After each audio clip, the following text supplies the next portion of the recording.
Peace and blessings. I am Minister Mustafa Abdullah, the chair of the God, Truth, and Love political party. Today, I will be discussing the issue of euthanasia as viewed by the GTL party. In truth, everyone should have the say-so and control over what does or does not happen to their own body. If someone decides to take their own life is playing God, then birth control is playing God. Receiving immunization shots is playing God. Finding cures for diseases and ailments is playing God. All medical treatment and procedures that are done on the human body is playing God.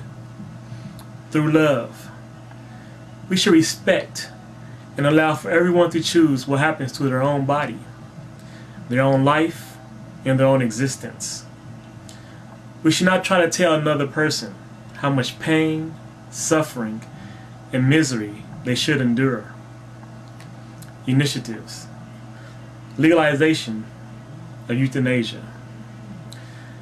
Medical advances have made it possible for us to extend some lives almost indefinitely. Most people do not wish to live beyond what they consider their useful lives. This is a personal decision, and not one that the state shall have power over. In many cases, terminally ill patients are required to suffer a painful existence with absolutely no quality of life simply because we have the ability to keep them alive. There have been several bills presented at the state level since the late 1980s. In Oregon passed the Oregon Death with Dignity Act in 1994. Due to political wrangling, it did not pass into law until 1997. In 1997, opponents of the act introduced Measure 51 in an attempt to repeal it. But Oregon voters rejected repeal by a vote of 60% to a 40% margin. Oregon is presently the only state in the union to have passed a bill legalizing assisted suicide.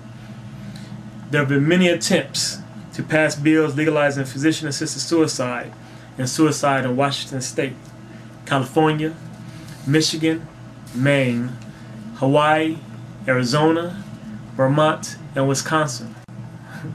Some have been defeated by narrow margins, but others have not been voted on by either elected officials or the voters due to obstructionist political tactics.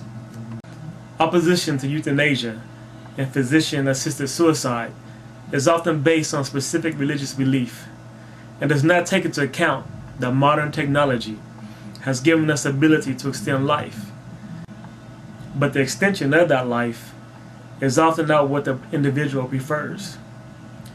The argument is often made that the right to a dignified death will be abused by family members for the financial gain or simply because they do not wish to care for the ill anymore. Statistics from Oregon do not bear this out. According to the Oregon Health Department, between 1998 and 2004, there were 208 reported cases of assisted suicide. Fear losing autonomy, fear losing control of bodily functions, and fear of decreasing ability to do enjoyable activities were the three reasons most often given by the patient for the decision. In the first 6 years of the program, there were only 4 reported cases of non-compliance with the law. The God, Truth, and Love Party will give people the right to die with dignity and grant the right to loved ones to carry out the wishes of those who may not be able to communicate those wishes themselves. Our measures to safeguard against abuse must accompany any legislation allowing euthanasia and physician-assisted suicide. Such safeguards can be put into place effectively without denying American citizens the right to die with dignity. God bless.